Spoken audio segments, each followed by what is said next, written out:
You're listening to Carbon Removal Newsroom, a weekly show about current events in the world of carbon removal, from technology and innovation to policymaking and job growth. Brought to you by Noya, the carbon removal marketplace.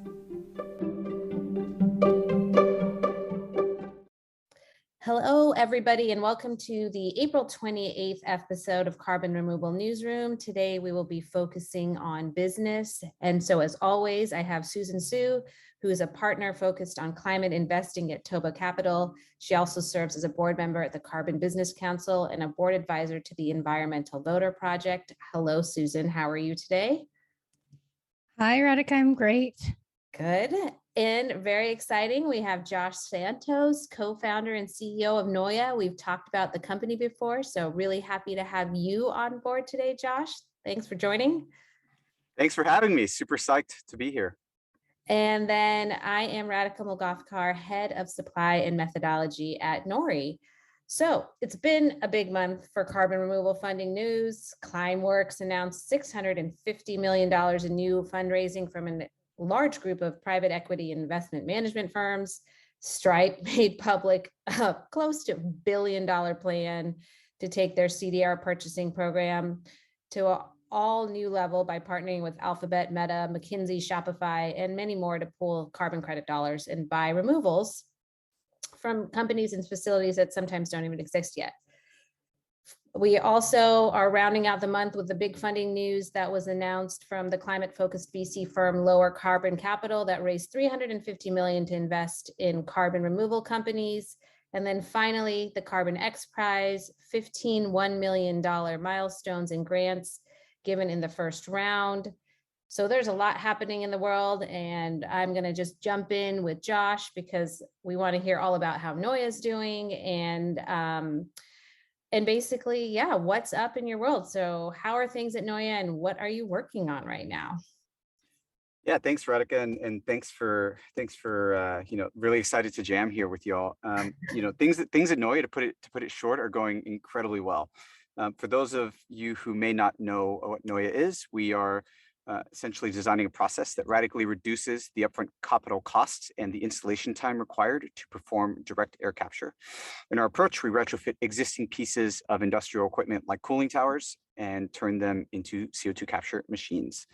For the past few months, we have been working hard on getting over some of the big design decisions and design risks that have been in our process since we started, namely around this question of, if you retrofit this cooling tower that's moving lots of air, how do you guarantee that the cooling tower is still going to work?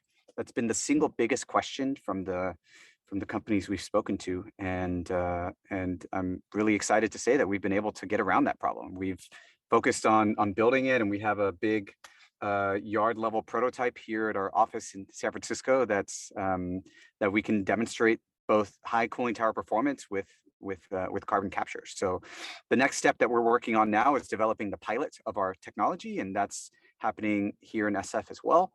That's going to be essentially a representatively sized cooling tower that we're going to plop down in the yard and run as if we were cooling some industrial process. So we're excited to see that come to life. That's going to happen by the end of Q3 of this year, and testing will start before the end of the year. So we're moving fast, we're rocking and rolling, we're growing the team to help support that really ambitious timeline. But I've been so proud of what our mighty team's been able to accomplish so far, and can't wait to see what we do later on this year. Wow, yeah, that's amazing. So I'm kind of curious, is the question that you're getting from people the question you expected? Was the cooling tower the thing you thought would be the limiting step when you launched the company? 100%, yeah. If you look at what these cooling towers are doing and why they are available in such high numbers, right? The US is home to 2 million of them. And so we must have bought a lot of them because they do something really well. Well, it turns out the thing they do really well is keep something cool. And that something is usually an incredibly important aspect of some company's operation, be it the piece of equipment that pasteurizes milk for dairy creamers and dairy farmers like our first build was at, or some central component of an HVAC system for a bunch of people living or working inside of a building, or on an industrial scale, the thing that is providing electricity as you burn trash to prevent methane from getting into the atmosphere and create electricity from that. Whatever the thing is that you're trying to keep cool, the cooling tower is incredibly important to ensuring you can actually do that. So you can imagine that if the cooling tower is damaged or somehow compromised, the main thing that the people are using it for is also compromised. So we expected a lot of pushback and questions around it. And we're at the earliest stages of showing people the updated concepts that we have and some of the data we've been able to collect with our model, and the response has been really excited. So that is exactly what we knew was going to happen when we started, and we're really excited to now be able to back up our claims with some actual numbers and data. That's great. High risk, high reward. I get, that's amazing. So obviously CDR is fast changing in the world. And we were just talking before the show even started how you were like, when we first started, which was only like 2 years ago, but it feels like much longer, I'm sure.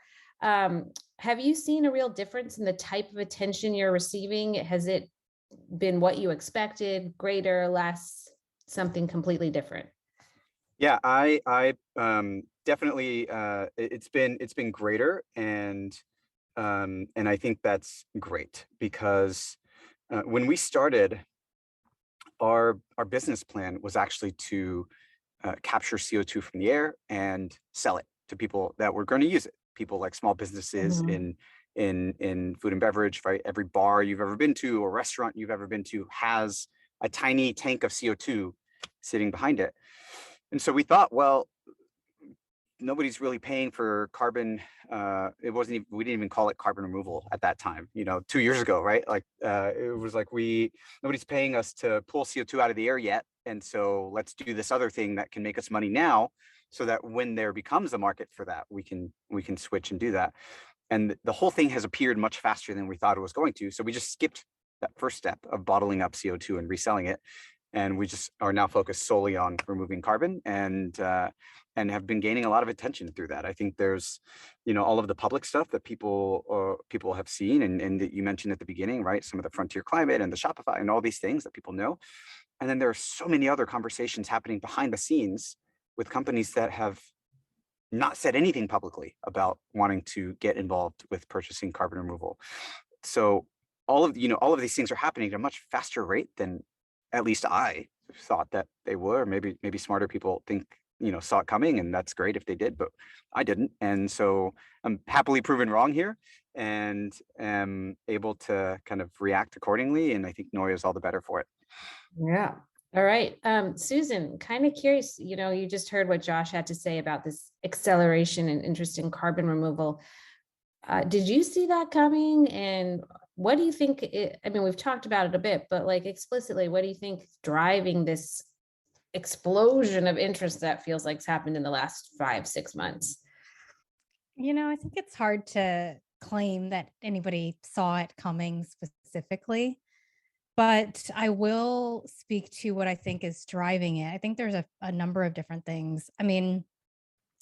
Yeah, so it's a confluence. Like number one, I know we're going to talk about this a little bit later in the show, but like, for example, the Frontier announcement and just the amount of what I call headline equity that carbon removal is starting to get, not just from Frontier, but from some of the other things that we will also discuss later in the show, creates a sense of kind of irrational omnipresence. Like this is becoming a thing with a capital T, which mobilizes a lot of resources, both on the supply side. So like amazing entrepreneurs like Josh putting down whatever they were doing before and applying themselves here, but also capital. And so, I think $1 billion via Frontier, the advanced commit, that's like a really big deal, but it's also all of the investment capital that's coming in. And I think if I put my investor hat on, the reason why I think CDR, carbon removal overall, is kind of seemingly surprising us right now is because it's possibly just following a J curve, where you see a little bit of a slowdown, you see some initial, something that looks like a loss at first, and then it really doesn't look like a loss after that. We have to remember that a lot of carbon removal, not all of it, there's always like nature-based as well, but like on the non-nature-based side, it's so technology driven. And if there is one thing we know about technology, it's that once it starts moving really fast. It snowballs. And that's the promise of Silicon Valley. And I think that's why a lot of venture capitalists are really interested in carbon removal, specifically technology driven carbon removal, because sure, it's like really hard and expensive and all that stuff today, but it's all about that learning curve. And there is this promise of a steeper learning curve there. Steeper, I mean in a good way, like where you sort of get more return faster than with some other alternative technologies for mitigating the climate crisis that may already sort of be a little bit more mature and a little bit more in their later adoption / plateau phase. So I think all of that has come together and created this I'll say it again, but it really feels like it's a snowball effect and things are really starting to take off for carbon removal, which I think is really, really exciting. Now, it's still early. There will still definitely be some troughs up ahead, but I have no doubt that that will also be followed by, just as a J curve demonstrates to us, will no doubt be followed by more peaks. So Josh, Susan was just sort of alluding to the fact that the technology is accelerating, but it's still very early technology, right? And there are other maybe nature-based solutions that are more clear in the carbon removal, or more clear that they can immediately remove carbon, right? So how do you go about pitching to investors, or do you even need to pitch at this point because they're so eager about investing in your company but waiting for the carbon removal credits to come through? What do they want to hear?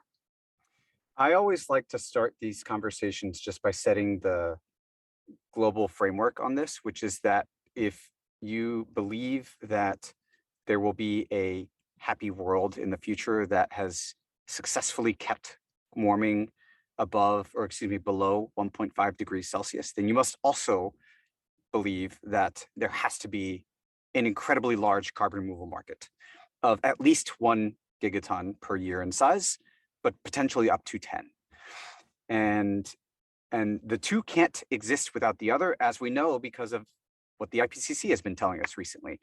One has to come with the other. And so I always like to set that framework. And so then the next question is, okay, well, how do you sort of fit into that, and how do you scale up to achieve those sizes, those amounts? And I always like to say that we started out by, there are many ways I think you can approach building something that is large and successful at taking large amounts of CO2 out of the air. You can go for building big things that have low economies of scale. You can go for building many small things that capture a lot of things at high costs. And what we're trying to think about is how we can get the best of scaling something that is cheap to build at the very beginning to de-risk the scaling of something large down the line when the market is ready to sort of absorb that large CapEx spend. And so our approach at the very beginning, where we're retrofitting pieces of equipment to keep our CapEx low and our time to deploy low, was done to essentially mitigate the fact that the market for carbon removal is both unpredictable and small, right? Relatively speaking. If I were to start a company and say, I have this $1 billion CapEx investment that I'm going to build to sell into what is today a $1 billion market, that's a hard thing, I think, to get investors to wrap their heads around. But if I say I have a $1 million unit to sell into this $1 billion, and I can build 10 more of them in the next year, then that becomes a much easier thing to actually start to understand. And so when I think about how we scale, we're actually kind of hacking the lending side of it right now a bit because of our low capital spend requirements to actually get our process out into the world. And so we are by no means not writing off the future where we are building these huge, hundreds of millions of dollar, $1 billion mega plants that will get us incredibly low costs. We're just going about it in a way that is capitally light right now, while all of these things are starting to be built up, so that we can scale, learn, remove, and continue growth. And so it tends to follow that pathway in terms of how we pitch investors on carbon removal generally and what we're doing specifically within that, because there are if what Susan says is true, right, and there's a trough and then a big peak and then troughs and then big peaks, and there will always be these periods where investors get excited and money flows, and then they don't, and money doesn't. And so I think having a solution that can serve in those hard parts will help us survive to the point where we have solutions that will be able to serve in the big parts. Yeah, I definitely think about capital costs a lot in my job, and your approach makes a ton of sense, right? Like you lower the risk piece around the capital, and that makes more people interested because we all know it needs to happen. And I think another indication about why around the durability of carbon removal is like the level of excitement from the generations that are at least younger than me that are coming in and applying for these jobs. I think, Susan, you recently tweeted about their fielding thousands of job applicants. So I'm wondering, Josh, are you seeing that same thing? Are you getting overwhelmed with applications? And what's kind of the range of people? Does it tend to be the younger folks, or is it all over the board? Who's interested in this field? Yeah, the amount of people trying to get into climate is so exciting, and into carbon removal specifically, super exciting to see. I think we posted a few open jobs a few weeks ago, and within the first week had something like, hundreds of applications across like 6 different positions that we had to field and manage, and it was incredibly challenging. It's really hard to kind of vet through those resumes and then have to do, it's exciting because a lot of these people are so passionate about the problem that we're solving. And I draw parallels to, I mean, even my time in, I was at Tesla before starting Noya, and everybody there is passionate. You have to be, I think, to work there. But there are some people that aren't, and the level of passion of applicants we see is just so large. And I think that the headline equity, I love that term, Susan, I'm going to use it. The headline equity of carbon removal, I think, is definitely helping with that. But I also think that people are just, and especially younger people, are realizing that like we have to be active in this solution. Like if we want the problem to be solved, we have to go out and solve it. And that's what I told myself before starting Noya, and ultimately what got me into it. I was looking for jobs in carbon removal, and I was like, oh, this actually doesn't exist. Why not? And then here I am with the company. But it is so exciting to see it. And I think as it continues to get more and more popular, we see the average age creep up and up as well in terms of people that are interested in taking positions, right? So I definitely agree that the people that are most excited are people coming out of college, or maybe have been working in some job for a year or two, but that age is starting to grow up, and we see founders of other tech companies coming and looking to work in operations, or we see incredibly experienced engineers coming and looking to lead big teams. And so there's a lot of excitement and a lot of passion and a lot of vigor around the people that are applying, at least to positions with us and others as well across climate tech that I know about. And it is inspirational for me to see. I had somebody on my team tell me that they get a lot of pride and love telling other people about what they do here at Noya when they're at cocktail parties or whatever. And for me, that's the best feeling I could ever ask for. The feeling of somebody that's on this team here getting the most amount of pride out of everything they've done in their life is awesome. And so I think that climate specifically has that unique impact, and because of it, people want to work in it. Yeah, I feel pretty fortunate that I got a job, honestly. So thank you, Nori, for hiring me. But now I'm going to pivot a little bit, but Susan already touched on it, but about Frontier and that huge announcement. So Susan, I want to get more of your opinion on what did you think of that Frontier announcement? I mean, $1 billion is a lot. And how do you feel how big of a step is it really towards scaling CDR? Yeah, I mean, I think this actually ties right into what Josh was saying about the flood of talent. Look, $1 billion is a lot, and it kind of isn't. I don't know. It buys you a lot less these days. Maybe we're all just like numb to the billions now. But from the standpoint of impressions value, I always think like, okay, if you're a brand marketer, let me just give me a moment to take you on a different path. But big brands like Coca-Cola, Capital One, whoever, they're paying money to advertise on Facebook. They're losing money on all of the advertising platforms. They don't care about getting a click through or ROI or any of that stuff.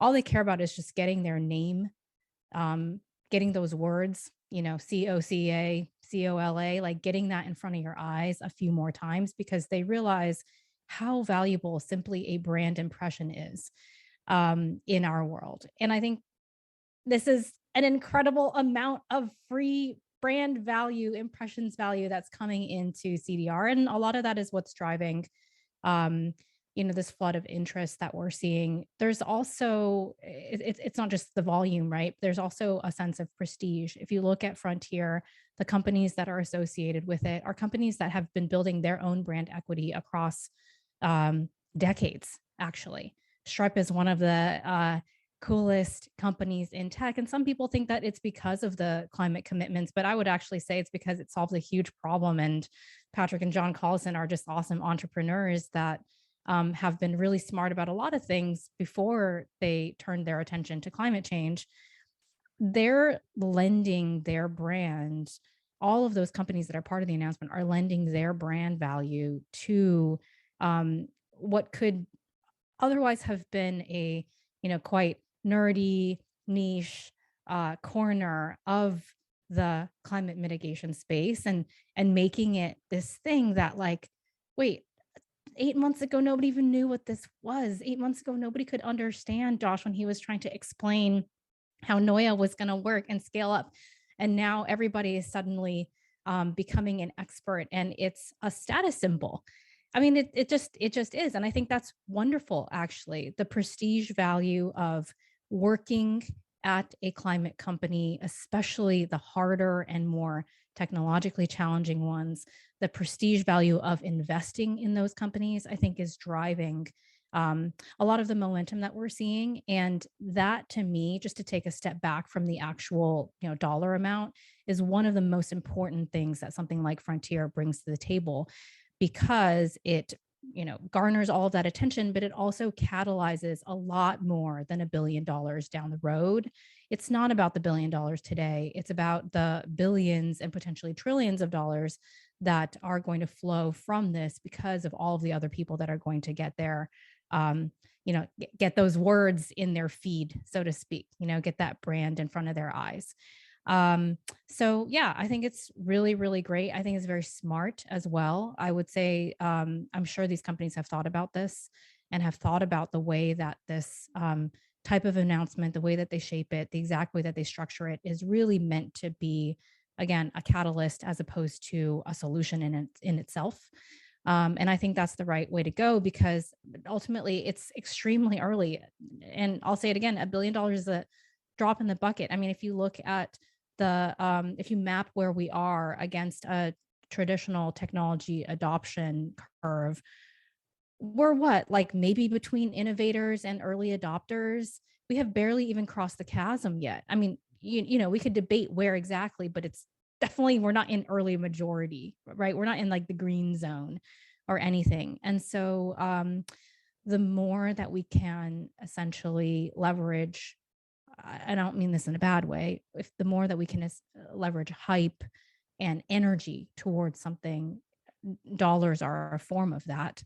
But so is, human resources, knowledge resources, all of those resources. The more that we can leverage that, the sooner and more likely we will be to get to everybody else, bring them on board. So I think it's really, really positive.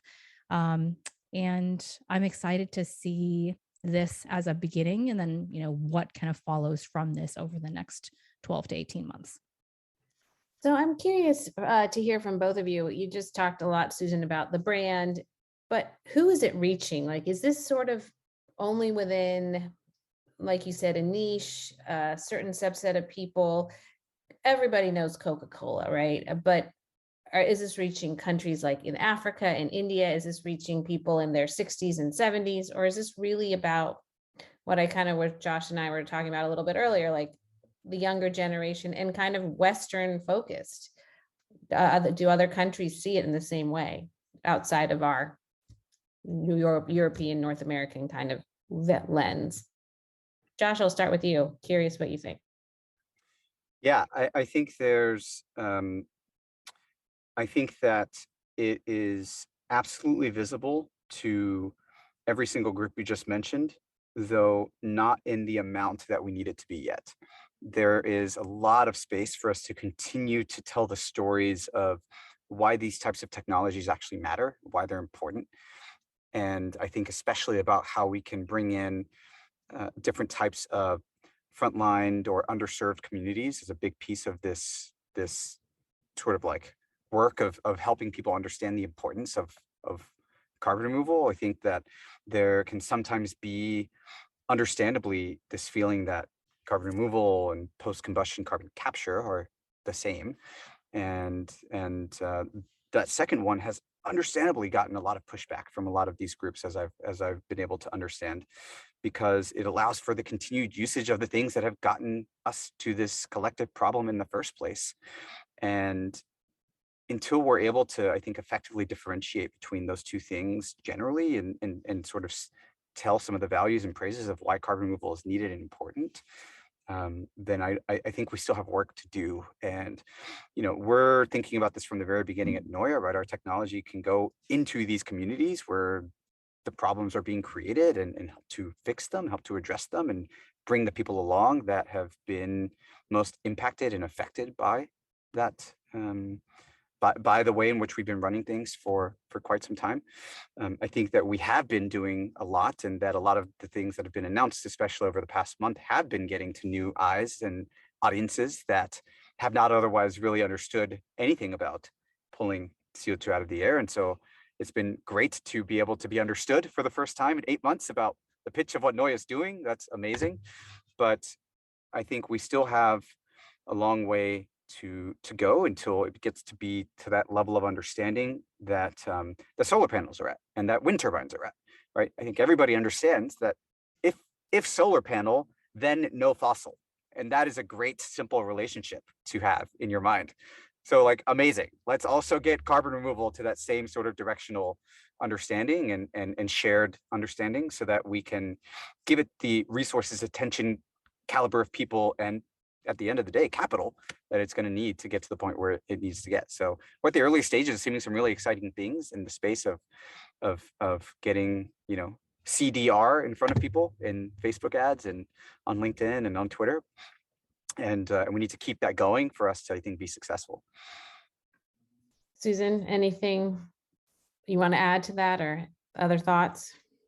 Yeah, I would just say in terms of like, who it's reaching, I think it's reaching the right people. It's reaching people that can afford it. If you think about the Tesla Roadster, it wasn't meant to be marketed towards, auto rickshaw drivers in India because, well, it's obvious, right? And it wasn't meant to be marketed towards, somebody like me or any other, more or less regular person, even in the United States, because how many of us really buy a car that is over $80,000 or $100,000? But that's okay. Like a lot here where we live. Well, I know Seattle we need to have a special podcast just about like these certain coastal cities that have just gone crazy. Anyway, back to this though. I mean, I don't know if you guys saw, but I'm sure you both did, but EDF came out with their updated marginal abatement cost curve, which everybody who's listening to this podcast should definitely go check out. It's just, I think it's on their blog. I'm sure you can Google it and just Google, EDF marginal abatement cost. I mean, it's just so eye-opening to think about it in terms of that, right? There are so many cheaper things that most people and most other, especially when you talk about it on a global scale, most other countries can do. So no, do they really need to be like hearing about like, does it need to reach them right now? No. And that's totally fine. It's not an inclusion exclusion thing, even in my mind. It's about merchandising the right products to those customers who can most afford to pay the high prices in order to drive further innovation such that the prices come down. And I think it's quite simple in that sense. And like, kind of looking at, okay, well, we're going to have to do this really at large scale. Eventually, it'll be the only thing that really gets us to where we really want to go. But reverse engineering what it takes to get there, sort of like what Josh was saying at the beginning. We're going to want to have these like massive industrial scale Noya implementations all over the world. But today, like, how do we chop that up into chunks that fit into the market as it stands right now? And so I think that's what's really going on here. And I think it's reaching certain investors, it's reaching certain corporates, it's reaching certain corporates as both buyers and signatories, and it's reaching innovators and giving them something to be hopeful and excited about. And then it's also reaching the audiences of those innovators so that they get hundreds of job applications for like really obscure, no offense, Josh, but like very niche jobs that require a lot of expertise. And so I think it's doing all the work that it needs to right now, and a lot more than even I would have expected for where we are in 2022. Cool. Well, I want to pivot a little bit because, we are talking about supply as if it is our carbon credits, as if there's so much, but really there's very, very little of these high quality carbon removal credits. And this fund is for over 10 years. And my question really to both of you is, can supply catch up to the demand? I mean, Josh, I'll start with you, and now Susan, I'll pivot to you too. But, you were even alluding to conversations with companies that are not even public about it. So will supply catch up to demand in even over the 10-year horizon? Or what do you see the curve looking like for that?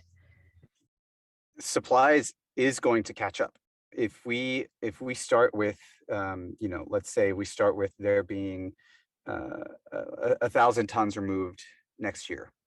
If we 3x that year over year for the next 8 years, we're at 1 billion tons. And I think that as we continue to see these new entrants into the purchasing side of the market, and we continue to see how that impacts policy, which is really the thing that we haven't talked about yet here because of the frontier announcements and everything else that's happened in the private sector. But the public sector is really what's going to be needed, I think, to get to that level reliably over time.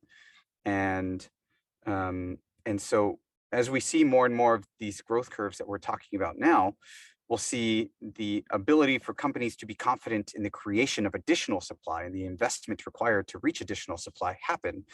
And that rapid growth curve I just talked about of at least 3xing year over year for the next 8 years to get us to 1 billion tons, like that is going to happen.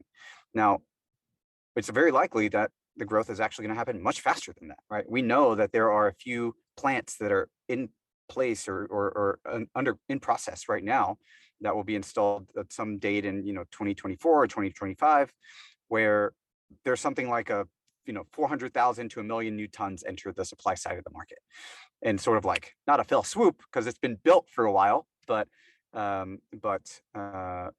becomes available. And I think as time goes on and we see more of these things start to happen, then the supply curve is actually going to ramp up much quicker than that. And so is it possible to get the supply there? Absolutely. And the new entrants that are coming into the market due to a lot of the names that are sort of at the leading edge of the spear here with the frontier announcement and other big announcements that we talked about already, those will drive the demand that's going to be needed to incentivize the supply and the supply that's going to be needed to meet that. And all of that's going to push forward the policy that's going to be needed to make that more longstanding in perpetuity. Susan, what are your thoughts? Yeah, I think I'm kind of to the point personally where I take it for granted that the demand will both be there. I don't think that's a conversation that a lot of folks are, or maybe they are, but in my mind, it's kind of like, okay, we know that already. I also have a lot of confidence that the supply will step up. I mean, if you have like a big clump of hungry people hanging out together in one location, it's only a matter of time before a taco truck comes along And then it's only a matter of time before the second one comes along and realizes that there's something going on there, right? So I think that is less what's the question in my mind. In my mind, it's more like, okay, what we really know is it's not just a matter of, production. It's actually in like that simplistic sense, it's actually that any producer of supply really requires an ecosystem around them.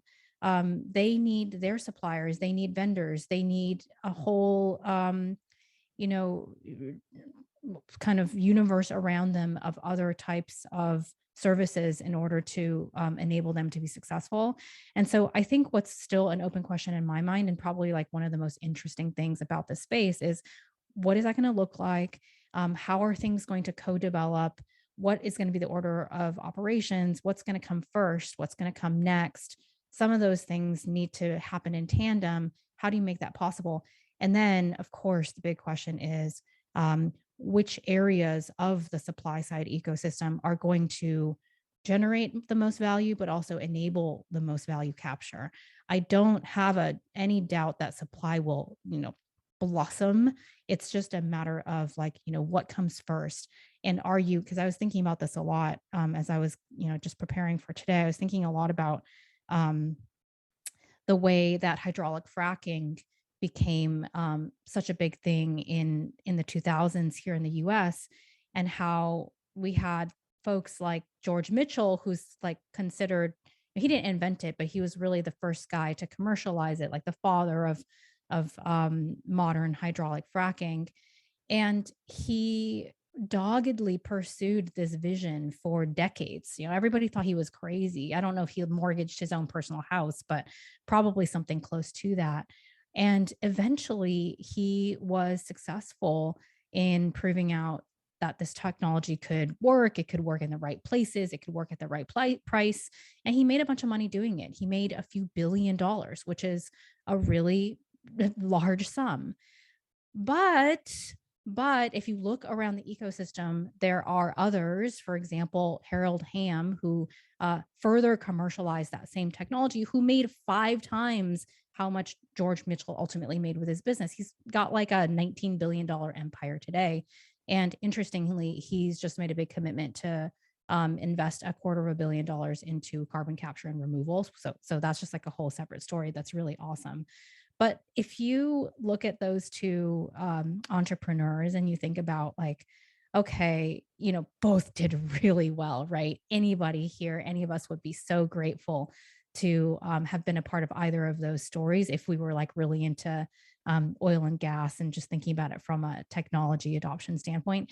But as an investor, would you rather have backed Mitchell and had a slice of that 3 billion outcome, or Ham and had a slice of that 19 billion outcome? And so I think that's actually the question that's more on my mind, less so like, oh, well, is there going to be, there will be supply, people will come. It's just a matter of, are you as a founder in the right spot? And are you as an investor backing the right founder? Interesting, Susan. That's a take I haven't really thought about a ton. The dreaded supply chain from the supplier perspective. It's going to be really very interesting to see how the next few years play out for sure. But speaking of that, I want to end on a little bit another piece of news, which is Climeworks raised $650 million, which is probably the most ever for a single CDR company. And so you were talking about on a recent show, Susan, how traditional lenders would have to get involved to scale CDR. Is this like the level you are thinking of, or are you thinking bigger? And what do you think of the structure and size of the deal generally? So I'm not privy to all of the inner details of the deal, but I do believe that the 650 million was all or mostly equity as opposed to debt, which is actually really crazy because I saw that number initially. I was like, oh, okay, that's like 100 million of equity and then the rest must be debt or something, right? It must be because it's so much money. And I actually think that it's all equity. Like it's it's hard to know what the docs say, but that's what it seems to be implied. And so I think that's, again, it gives a lot of confidence to lenders because it's anchored with this, with really large late stage private equity. And I think that we're going to start seeing infrastructure players getting involved. Climeworks is the perfect company for that type of capital provider. And I'll say, actually, I want to just highlight something that Josh brought up earlier, which is, breaking down these big projects into something very modular that doesn't require as high of CapEx, that doesn't require as much capital risk. I think that's really smart. I also think that not every company has to be Noya. Also, not every company has to be Climeworks. It's actually, I think there's going to be a really rich ecosystem where there are going to be companies that are super modular and slot in, and from a capital perspective, right? Like Noya, that's able to like make all of these steps with relatively very low infusions of capital, which I think is really great. But if you think about it from on the buy side of that equity, or on the debt provider side, there are folks that maybe can't invest in a Noya right now because they want to put $650 million to work. GIC is not going to invest in Noya, not because Josh isn't amazing and his company isn't amazing, but because they have so much money that they need to put to work.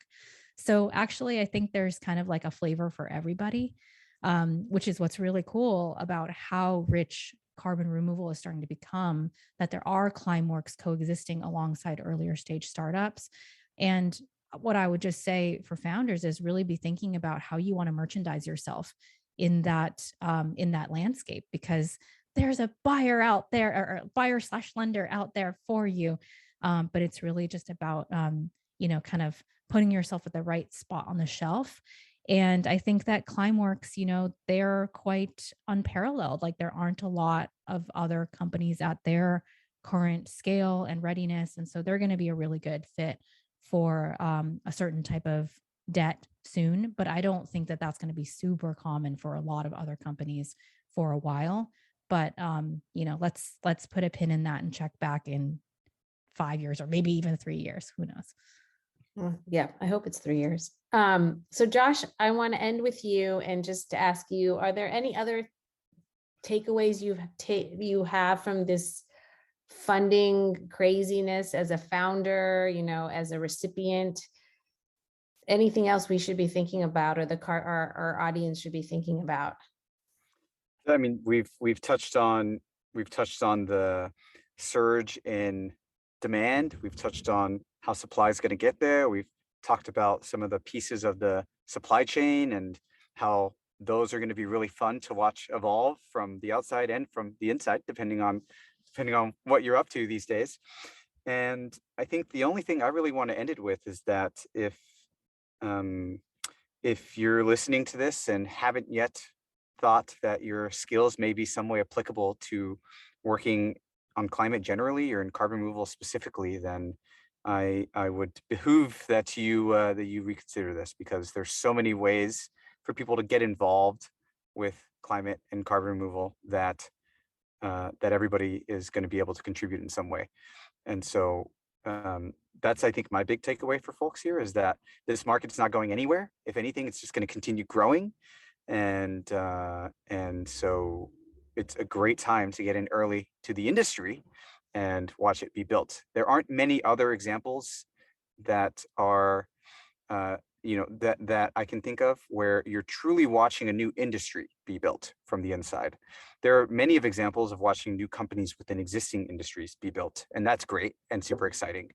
But there are so many fundamental questions left to answer about how this industry will exist in the future at its huge scale, that it's really worth getting into it and getting in the trenches instead of kind of sitting on the sidelines and waiting to see how it goes. It's a ton of fun. It's a lot of hard work, and it's some of the most fulfilling things that I think anybody could be doing. So I think if you're listening and are not yet in the space, get in.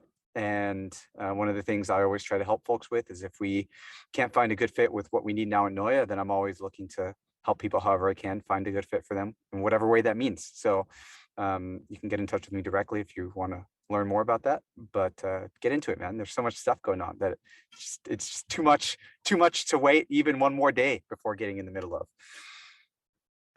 Oh, I love your enthusiasm, Josh. I often tell people that I work with and around, like, we're building something and we have no model for it. We're really just like creating it. And it's so fun and interesting to be solving problems like this on a daily basis. And thank you for joining. So we always end with a bit of good news. Josh almost did it for us, or he did do it for us. That was such a nice positive thing, but I'm going to add one little thing. Susan knows this well. Last week, Joe Biden was in our neck of the woods for Earth Day. It was great to have the president here. Also a little distressing because traffic was terrible and I got caught in it more than once. But the thing I wanted to announce talk about was just that he announced the protection of old growth forests within the US. The US Forest Service is going to be mandated to do work around that while also trying to preserve forest, economics and jobs. But it was particularly meaningful to me, being from the Pacific Northwest, loving the old growth forest that I hike in and have been hiking in. And so I'm just really pleased to hear the federal government take a more upfront interest in this and really push forward, hopefully, some good policies to maintain our forests and let everybody enjoy them. Because I think Susan and I are very fortunate to live in a county that has done a pretty good job of maintaining old growth forests and second growth forests. And I hope that the rest of the country, gets the benefit of those things as well. So with that, thanks both of you for joining. And I look forward, Josh, to seeing how the company grows and keeping in touch. And Susan, I will see you in about a month. So thank you both. Thanks, Radhika. Thanks, guys.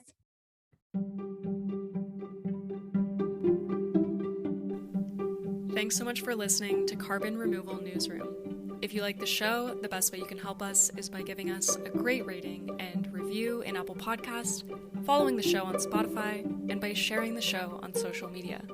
Tell your friends and help us spread the word about what's happening in the world of carbon removal.